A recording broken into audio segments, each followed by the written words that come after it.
Tools and twisties. Hey, today we're going to talk about the VIM Nora 150 offset ratcheting wrench attachment set. That's a real mouthful. Some of you might know about this tool. It's been getting a lot of marketing lately, a lot of YouTube play. I've seen it on social media quite a bit. And I wanted to take a look at a set a little bit more closely and give you some feedback on it, tell you what I thought was great about it, and what I thought maybe was missing a little bit. First of all, it comes in two different sets. The Nora 150 XL, which are the larger sizes, 4 to 19, and the Nora 150 8 to 13. They're not inexpensive. List price on these is over $300 for the combined pair of them. Market price is a little bit less. You can get the small set for more like 110 and the bigger set for 100 and a little under 130 on Amazon. But still, that that's not cheap. 240 bucks for a wrench set that actually can't be used without some additional things added onto it. It's very clever, and it does solve some problems. I guess let's look at a little bit, does it solve problems better than some of the alternatives out there? Is it worth the money? And what do I think of it? So basically the idea of these is that they are flex head, offset ratcheting wrenches. They have this extension on them, which is, very useful. I have that on a few other tools that I have.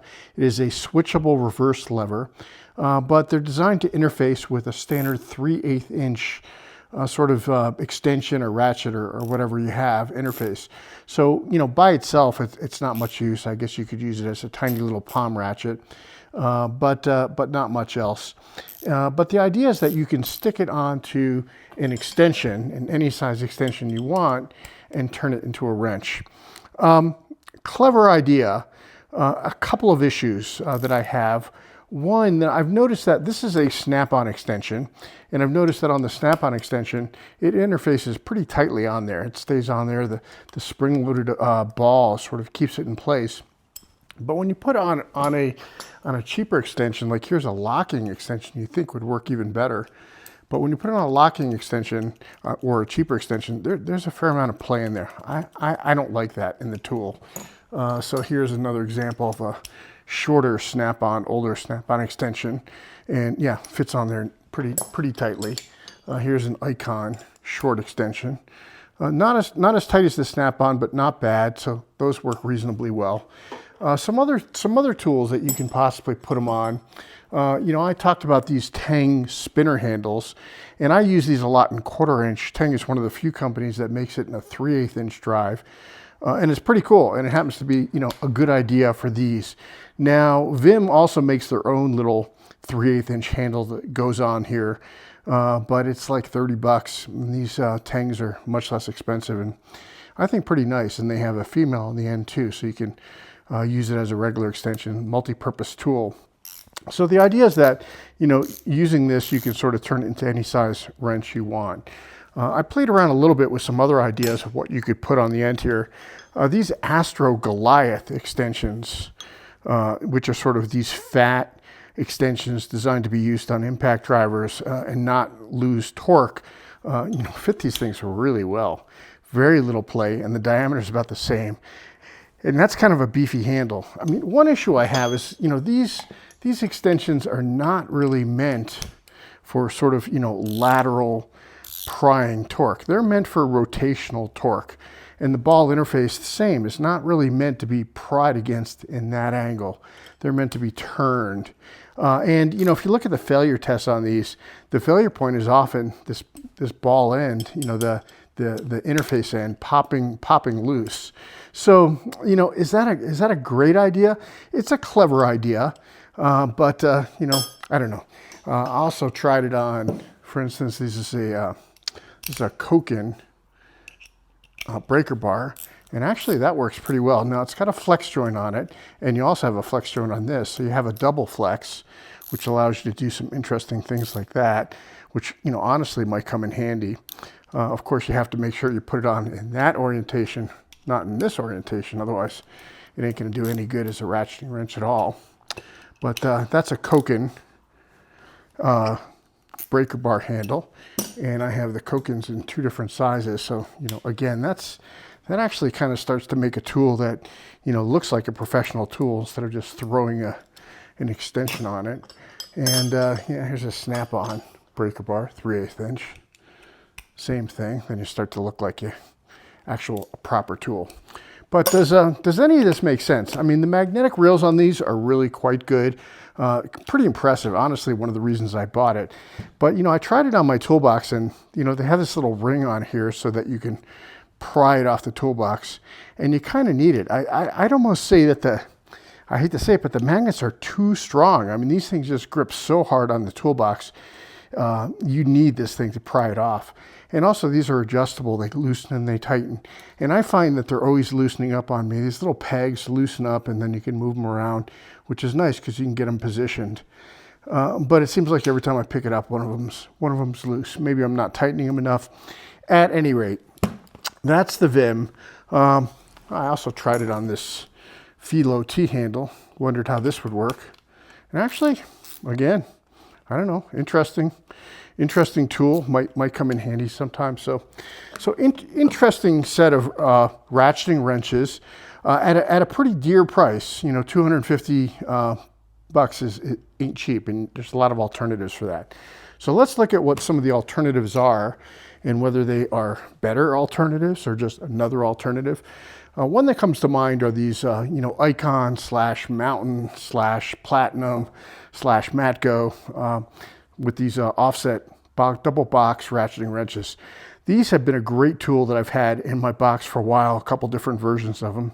These Icon ones are brand new, but they're the same as the Mountain ones that I've had for quite some time. And they have that same kind of offset on the end of them, and you can see the Mountain ones are even a little bit lower clearance than the VIMs. But these work really well. Now, these are not, you can't change the length of these. They are what they are. And I guess if you needed a really long one, you could put a wrench extender on. That would work fine. If you need a short one, well, you can't really use this tool. I have some extra ones of these. I have this extra Mountain here in a 1315. And I was actually thinking of cutting it right down the middle, maybe polishing it smooth, grinding it and polishing it smooth, and putting some heat shrink on it and making it into sort of like a stubby version of this, a single-sided stubby version, since these are all double-sided with 2 different sides on them. I thought that would make an interesting set of wrenches. And you would lose the length of these, which is one of the nice things about it. I wouldn't do it if it was my only set, but I think as a backup set, that's an idea I'm going to try. These are about, the Icon ones go on sale for as low as 120 or 130 bucks. The Mountain / Platinum ones I see usually around 140, 150. So, that even if you're paying 150 bucks, that still leaves you 100 bucks left over before you're at the price of these. And there's some other alternatives out there as well. One of the things I talk about quite a bit are the Astro nano sockets. I love these things, and it's not a direct replacement for these, but it's a sort of a similar use case.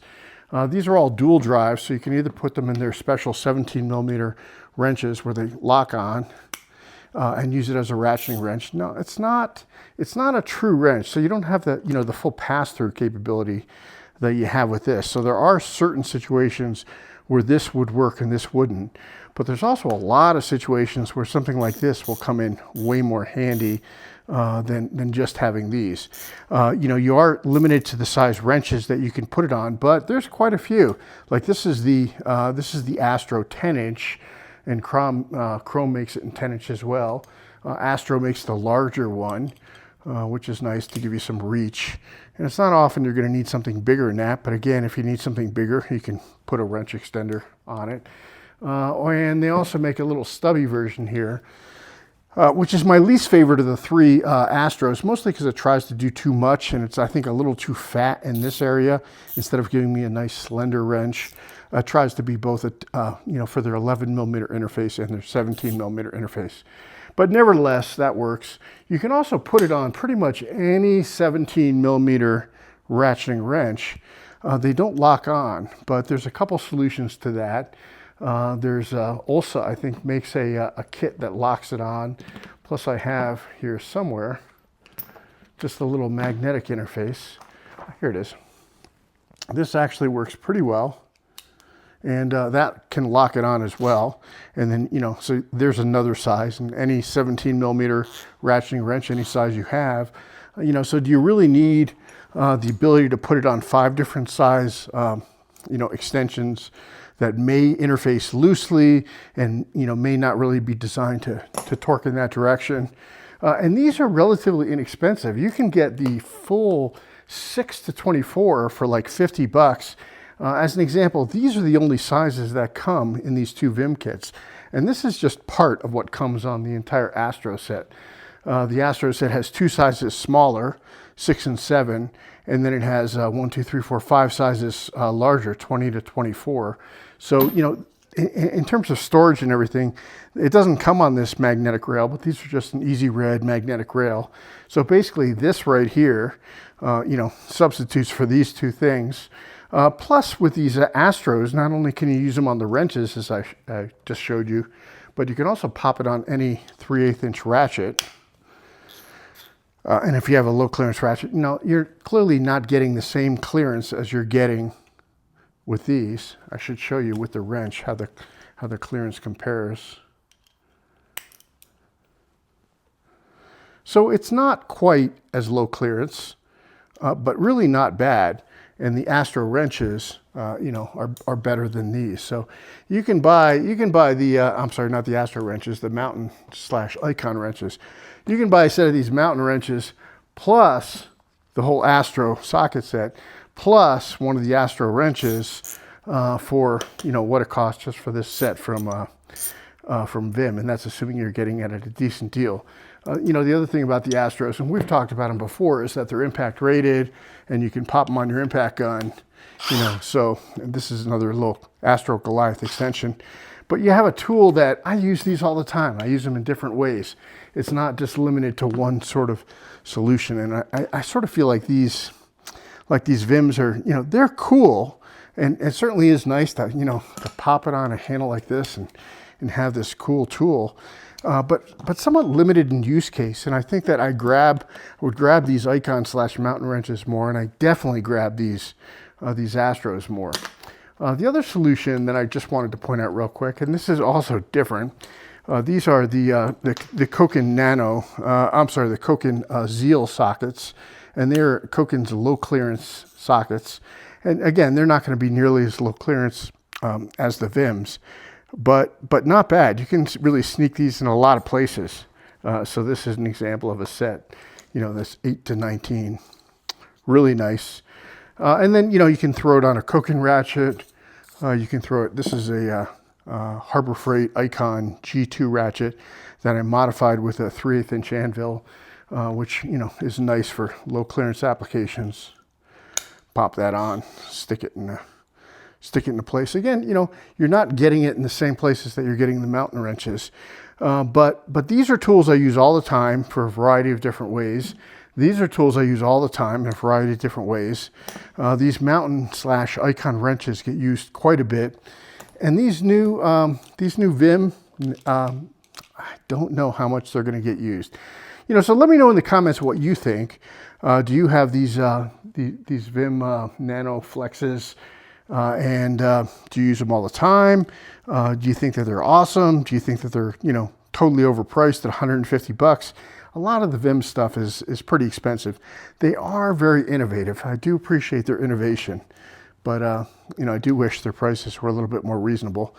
These really shouldn't be a, you know, $300 plus list price product. They're made in Taiwan. They're not made in the US. You know, I could understand if they were a US made product, but they're made in Taiwan. The quality of them looks decent enough, but not awesome. I know when these first came out also, VIM was saying that they were not going to warranty them because, you know, people could throw any size extension on it and obviously put way more torque on it than you're supposed to. Well, that's pretty much true of any tool. You know, you can always put a wrench extender on. I think they have since changed their mind on that and are not excluding them from warranty. But whether or not you try to warranty one and they're going to say it's abused, I don't know. I've never had to warranty a VIM tool. I've warrantied Astro tools. They're great. You know, I've warrantied Snap-on tools. Obviously, they're great. Koken, no problem. If you buy it from an authorized reseller, if you're buying it gray market, you might have an issue. But at any rate, that is the VIM ratcheting wrench sets. Let me know in the comments what you think. And also let me know what you want to see next on the channel. The channel is growing quickly, and you know, we just crossed 5,500 subscribers. We have a couple giveaways that we're about to announce. And yeah, I'd love to get some more feedback from my viewers on what they want to see. That's Tools and Twisties, and we are out.